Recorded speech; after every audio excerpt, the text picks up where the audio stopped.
Vamos seguindo aqui, agora vamos entrar aí na pauta de São Paulo Futebol Clube.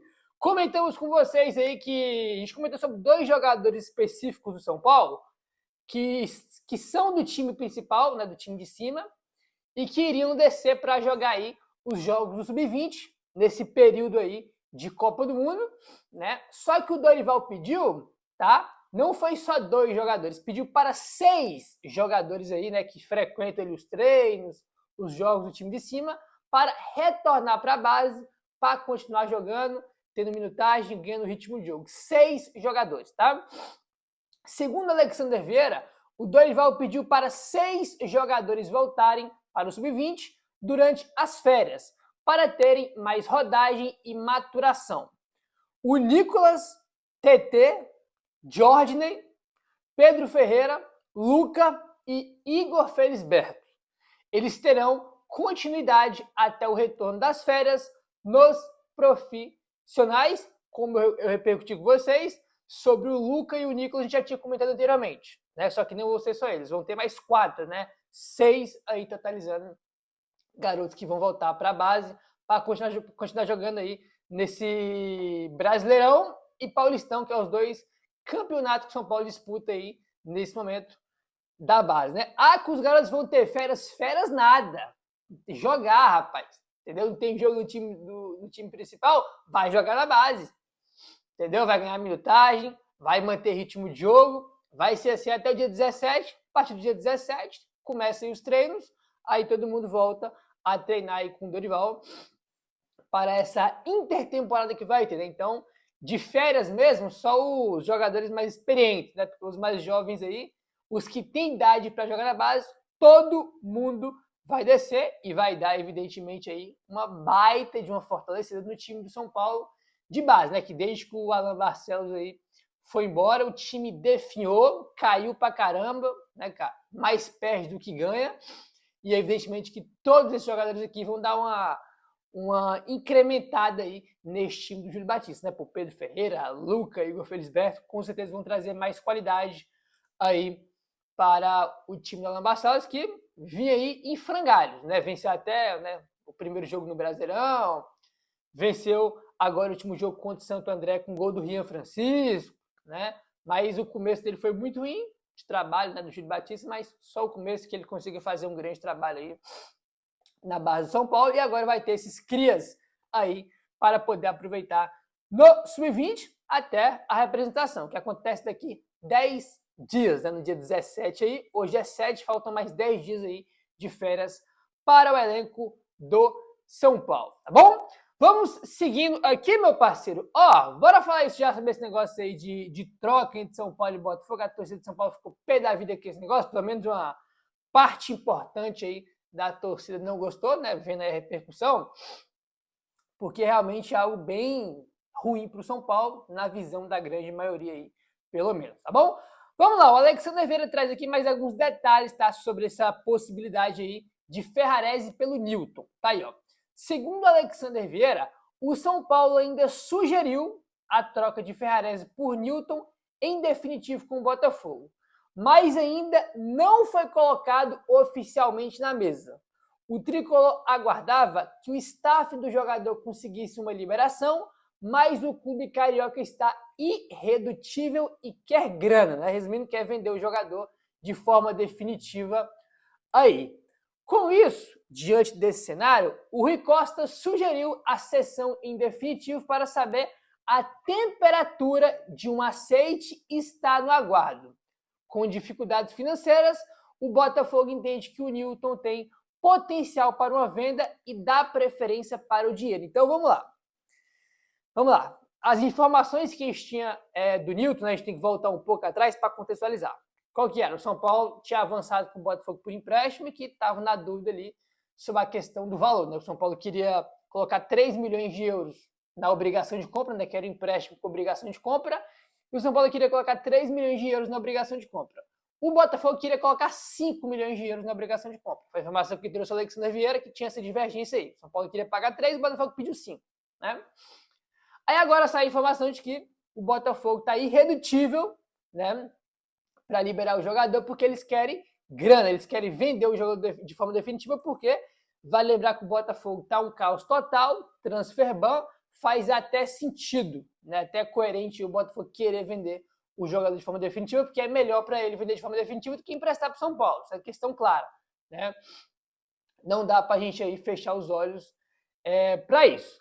Diante do cenário que o Botafogo só quer vender de forma definitiva, o Rui Costa sugeriu trocar pelo Ferrez para saber a temperatura, né, de um aceite aí está no aguardo. Bom, eu não sei se essa temperatura aí, né, sabe a temperatura do Botafogo, né, se eles ali gostam da ideia, ou se é a temperatura da torcida, porque se for da torcida, a temperatura foi a pior possível, né? Acho que eu não vi quase ninguém comentando aí que seria um bom negócio para São Paulo. A grande maioria dos comentários eu vi de pessoas reclamando dessa possibilidade de troca Ferrarese por Newton, tá? O Newton pode vir para o São Paulo, pode ser um reforço importante, pode jogar bem. O técnico Dorival Júnior que pediu, né? Pode ser que ele consiga jogar bem por conta disso, né? Porque o técnico quer o jogador.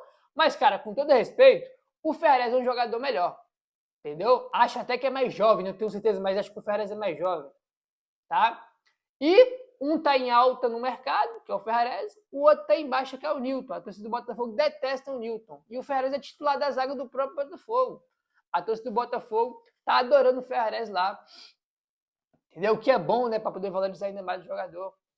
Pega os comentários aí de torcedores do Botafogo sobre essa possível troca aí. Eu vi algumas páginas do Botafogo repetindo a informação.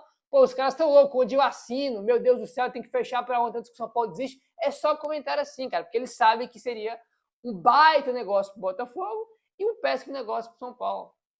Entendeu? Apesar de um ser zagueiro de ser volante, o Ferrez é um jogador melhor do que o Newton. Entendeu? Isso é um fato. Isso é um fato. Não significa, né? Isso não anula o fato de que o Newton pode jogar no São Paulo, pode jogar bem, isso é importante. Pode acontecer isso, cara. Não é só porque o cara tá mal no time que ele não serve pro outro. O Arthur tá mal no Botafogo, tá bem no São Paulo. O Ferrarese mesmo, cara, vinha sendo muito criticado no São Paulo, perdeu espaço, foi o Botafogo a titular. Não é só porque o cara às vezes tá embaixo no time, não tá legal, que ele não serve. Não, muito pelo contrário. Às vezes só a mudança do ambiente já consegue mudar ali o status de um jogador dentro de um elenco, dentro de um time, isso acontece. Né? Arthur e Ferrarese é a maior prova viva disso. Entendeu? E quando a gente fala isso aí, de não ser um bom negócio para São Paulo, não significa que o Newton não possa ser importante. O cara pode chegar e jogar bem. Né? Pode acontecer isso. Agora, eu acho uma bizarrice grande aí, e pelo jeito a grande maioria da torcida de São Paulo também não concorda nem um pouco com essa possibilidade aí. Né? Concordo nem um pouco com essa possibilidade. Enfim, eu acho, tá? Só achismo, nada mais que isso, que o São Paulo vai dar uma recuada em relação a essa troca aí por conta da repercussão negativa. Eu acho, tá? É só achismo aí, palpite. Claro que se tem uma coisa que não dá para confiar é na diretoria do São Paulo e no Rui Costa, né? Para eles fazerem mais um péssimo negócio, rapaz. É daqui para ali para eles fazerem um negócio aí ruim, mais um, né? Não dá para confiar nesses caras de maneira nenhuma. Mas eu acho, tá? Tô com a sensação aí de que eles vão dar uma pisada no freio por conta da repercussão negativa. Né? Vamos ver. Aí, bom? Até porque o Alexandre Oliveira botou que o São Paulo não colocou isso na mesa ainda, como uma proposta, né? Mas para saber a temperatura. Só que eu não entendi se é a temperatura da torcida, da repercussão popular, ou se é a temperatura por parte do Botafogo. Não entendi isso. Né? Mas, enfim, vamos aguardar aí novidades sobre essa situação, beleza? Rapaziada, aqui, já uma noite 6, já para ficar preocupado. Alexander Vieira. O Vitor Sá foi titular e peça importante no vice-campeonato russo do Krasnodar. Mas perdeu as últimas 8 rodadas por uma lesão no quadril. Tava demorando, né? Tava demorando aí. Tava demorando. Sair algo nesse sentido. O cara nem chegou e já vem machucado. Tá? Ele era titular lá, segundo o Alexandre Vieira aqui, peça importante, só que ele perdeu os últimos 8, tá? Os últimos 8 jogos, as últimas 8 rodadas por uma lesão no quadril. Aí vai entrar aquela coisa que a gente comentou sobre o contrato longo, né, cara? De você dar um contrato muito longo aí para um jogador de 32 anos. E claro que quanto mais o jogador fica mais velho, mais ele está ali sujeito a lesões, né, por conta da idade. Né? Claro que todo jogador, independente de idade, se machuca, mas quem é mais velho aí está sujeito a ter mais lesões, né? Demorar mais para se recuperar por conta da idade, isso é uma coisa bem clara. E o cara já está aí com uma lesão no quadril, né? Perdeu 8 jogos do campeonato russo, os últimos 8 jogos, né? Complicado. Talvez seja por isso que o Rui Costa contratou ele, né? Porque combina bem com o que é o São Paulo hoje. Convenhamos, né?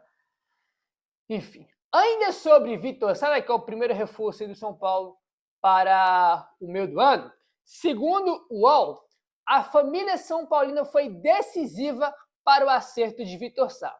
Familiares do atacante são torcedores declarados do clube e aguardavam ansiosamente por novidades sobre essa negociação, já que enxergavam a possibilidade de Vitor Sá atuar no Morumbi como a realização de um desejo antigo. Né? Até comentei já sobre isso, né? Quando o São Paulo estava negociando com ele, tem um vídeo, né? Ele participando de uma entrevista, que ele fala, né, que o pai dele é São Paulino, que a família dele torce para o São Paulo, e ele fala, né, que se um dia jogasse no São Paulo para realizar o sonho da família, seria algo legal, e ele vai realizar esse sonho porque o São Paulo fechou já aí com ele, e isso aí pesou também na decisão do Vitor Sá aceitar jogar no São Paulo. É claro, né, que a proposta do São Paulo foi para ele espetacular, né, por 700 mil por mês, 2,3 milhões de luvas e 3 anos e meio de contrato. É claro que muita gente vai falar, porra, que negócio de família, torcida do cara vai receber um contrato absurdo. Isso é verdade. Uma coisa acho que não anula a outra.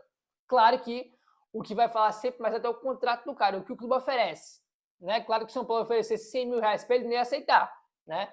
São Paulo oferece 100, o time oferece 500, ele vai porque paga 500. Isso é uma coisa bem clara. Né? A gente também não é inocente a esse ponto aí. A gente também não nasceu ontem. Entendeu?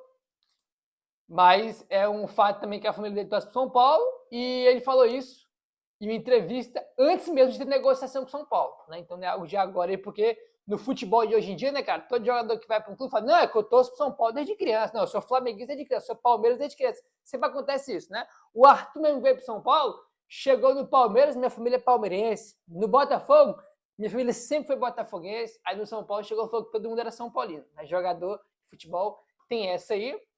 Então, é o curioso. Pelo menos o Vitor Sá falou isso em entrevista antes de qualquer conversa com o São Paulo, né? Pelo menos isso aí, né? Faz mais sentido ser verdade, tá? Segundo o Globoesporte.com, a lista de jogadores analisados pelo São Paulo nesse momento tem mais de 50 jogadores. O clube tem conversado com empresários para saber as condições de seus atletas e se tem condições de contratar, elencando prioridades como, por exemplo, a zaga. Tá?